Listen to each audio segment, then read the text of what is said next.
Not saying that there's anything wrong with those roles, but the point is there were so few people in that marketing or visual merchandising space where I was, and I was blind. I had blinkers on. It was only as I've gone through my career that I've started to notice, hang on, why am I the only person in this office or at this table who looks like me or who comes from a similar walk of life, who comes from a family in Peckham, whereas you've got Tabithas and Tarquins, no offense to people who have those names, but you've got people who come from money and who come from having a connected network through their parents or cousins or friends and whatever. I didn't have that. Like, I've had to build that network from that point. And so for me, like, Burberry was amazing. Like, don't get me wrong, it was brilliant. Like, it's what allowed me to cut my teeth with the industry. But again, it's like a brand and business I can still lean on in terms of talking about. But, you know, sometimes I would talk to people and say, oh, I'm at Burberry, and then their instant thing was, oh, what store did you work in? Nothing wrong with working in a store, but why is your quickest assumption that I've come from the retail space or that I work in the retail space? Why isn't it that I could work in head office? No matter what that role could be in head office, your perception of, well, stereotype has built this ideal of who I can be and what I can do. So Burberry was great. To kind of summarize on that, it gave me a really rich experience, and I've met some incredible people who have shaped my career and who still continue to shape my career. But upon reflection, there were so few people doing a similar thing to me that actually there was a balance that needed to be addressed back then. Do you know what, Daniel? Yeah, I think what you were saying is a really good segue into like what you think are like the main barriers to entry for diverse people into the fashion industry. Because obviously you spoke about the Tabithas and the Tarquins. They have that network already to kind of be in these places. So that's obviously one of them. What would you say are the main ones? And look, to that point, it's not to say that people from, you know, the white community don't face different levels of challenge. Obviously, finance and access are two things that I think hinder so many people getting into different spaces. The way that I speak has allowed me to get into so many more places than many other black or brown people or people from South London or wherever. But because I speak with a slightly clipped accent, it means that when I speak to somebody in a phone interview, they don't know who I am, where I'm from.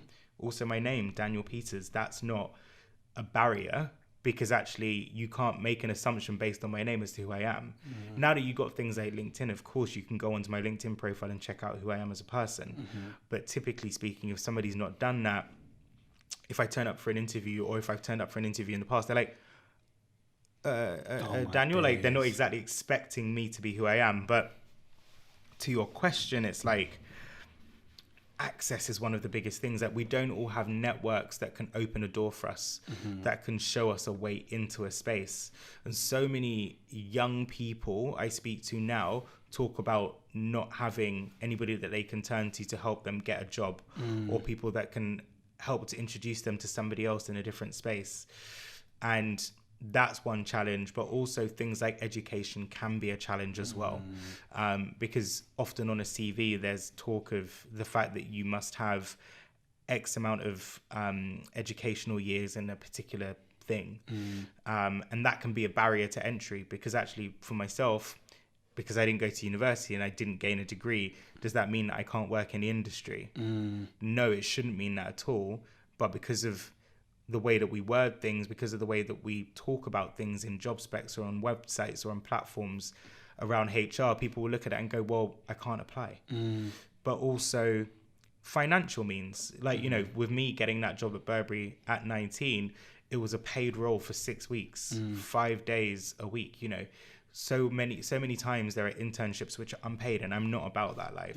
Like, why? Like, if you can sell a coat for £1,000 or a skirt for 600 or a bag for £2,000, then you can pay your intern, because actually they're doing a great deal of work for you. And actually, if you value their time and their commitment, pay them something.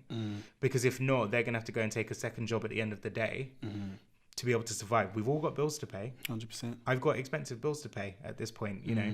But we don't always take that into consideration about the people that are working with us or for us, that actually they might be needing to put money back into the family, especially coming from an ethnic minority background or potentially a lower socioeconomic background. We've all got to put money into different places, and you don't know my situation, but you assume that I can just work for free because it's giving me experience. Like, it is giving me some experience, but there need to be better laws in places to make sure we're not taking advantage of young people. And so I just think access, money, also there are gatekeepers who don't always want to open the door to a diverse network of people to sit around a table. But the output of work is going to be so much stronger if you've got Tarquin and Raekwon and James and Sylvia and whoever, who all come from different walks of life, who can bring something different to the table. Like, for me, that's the best thing. But we get people that go, do you know what, we're fine as we are. Actually, we don't need to diversify anything because we're already doing well. Or let's get this person in, but then there's no support network or framework for that person to develop them. So then sometimes we end up staying in junior positions for the longest time and not climbing up the ladder. Honestly, Daniel, this is so much to take in, because obviously... Thank you for watching another episode of Where's My Podcast. If you ever want to take in future episodes on the go, you can find us on Spotify and Apple Podcasts. Whilst you're there, please leave us a 5-star review. It would really help. And also, don't forget to follow us on our Instagram, WMTV_LDN, to keep up to date with the latest goings on in UK fashion. Keep it locked.